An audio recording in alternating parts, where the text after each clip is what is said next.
जगन्नाथपुरी में कर्माबाई नाम की महिला रहती थी और उसका ठाकुर जी के साथ ऐसा प्रेम था कि खुद भगवान श्री कृष्ण कर्माबाई के हाथ की बनी हुई खिचड़ी खाते थे। अब कर्मा रोज अपने नियम के अनुसार सुबह सवेरे जल्दी उठकर भगवान श्री कृष्ण के लिए बड़े प्रेम से खिचड़ी बनाती और भगवान को थाली में भोग लगाती। कुछ देर में भगवान खिचड़ी खा लेते और थाली साफ हो जाती। इसके बाद कर्मा अपने स्नान ध्यान आदि नित्य कर्मों में लग जाती और इसी प्रकार यह क्रम निरंतर चलता रहा। एक दिन भगवान श्री कृष्ण को भोग लगाने के बाद एक छोटा सा बालक कर्माबाई के पास आया और उनसे बोला, माँ कुछ खाने को है, बड़ी भूख लगी है। कर्माबाई ने कहा, हाँ बेटा, मैंने अभी अभी खिचड़ी बनाई है, आजा बैठ जा, तू भी खिचड़ी खा ले। यह कहकर कर्माबाई ने बड़े प्यार से उस बालक को खिचड़ी परोसी और बालक ने भी बड़े ही चाव से खिचड़ी खाई। उस बालक के रूप में स्वयं भगवान जगन्नाथ कर्माबाई के हाथ से बनी खिचड़ी खाने साक्षात पधारे थे। बालक ने जल्दी से खिचड़ी खा ली और उनसे कहा, माँ खिचड़ी बहुत अच्छा बनी है, मैं कल भी खिचड़ी खाने आ जाऊं?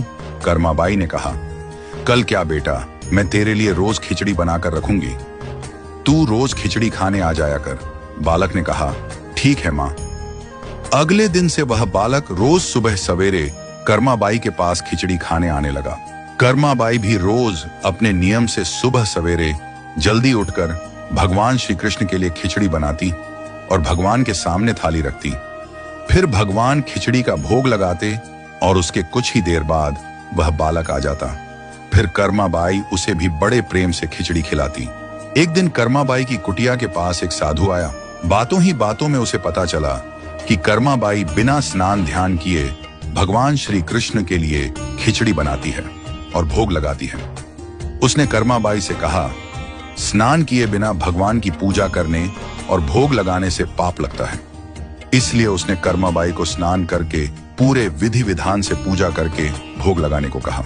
साधु से ऐसा सुनकर भोली भाली कर्मा अगले दिन से सुबह जल्दी उठकर स्नान करके खिचड़ी बनाने लगी और विधि विधान से पूजा करके भोग लगाने लगी। ये सब करने में कर्माबाई को बहुत देर लग जाती, लेकिन वह बालक तो रोज सुबह अपने समय से आ जाता और कर्मा से कहता, माँ मुझे भूख लगी है, मुझे जल्दी खिचड़ी दे, माँ जल्दी कर, माँ जल्दी कर।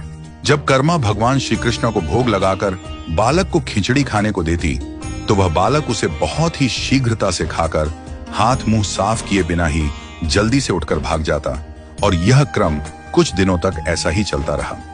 इन्हीं दिनों में भगवान श्री जगन्नाथ जी के मंदिर में सुबह के समय भगवान की मूर्ति के मुख पर खिचड़ी लगी हुई रहती। यह देखकर भगवान जगन्नाथ की सेवा में रहने वाले पुजारी, जो स्वयं बहुत बड़े कृष्ण भक्त थे, वह सोचते, आजकल ये भगवान श्री जगन्नाथ जी के मुख पर खिचड़ी कैसे लगी रहती है? हम तो इन्हें खिचड़ी का भोग नहीं लगाते, तो फिर यह खिचड़ी कहां से आती है? कुछ दिनों तक लगातार भगवान श्री जगन्नाथ जी के मुख पर खिचड़ी लगी देखने पर पुजारी इसे भगवान की लीला मानते हैं और समझ जाते हैं कि भगवान रोज कहीं से खिचड़ी खाकर आते हैं। भगवान की लीला को जानकर वह मन ही मन भगवान श्री जगन्नाथ जी से पूछते हैं कि कहां से खिचड़ी खाकर आते हो प्रभु, हमें भी तो बताओ। उसी रात भगवान श्री जगन्नाथ जी पुजारी के सपने में आते हैं और उनसे कहते हैं कि मेरी एक भक्त है कर्माबाई, जो जगन्नाथपुरी में ही रहती है।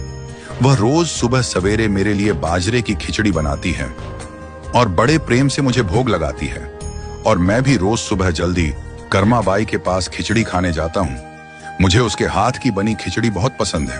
परंतु कुछ दिन पहले कर्मा के पास एक साधु आया और कर्मा को स्नान ध्यान करके विधि विधान से पूजा करके भोग लगाने को कह गया।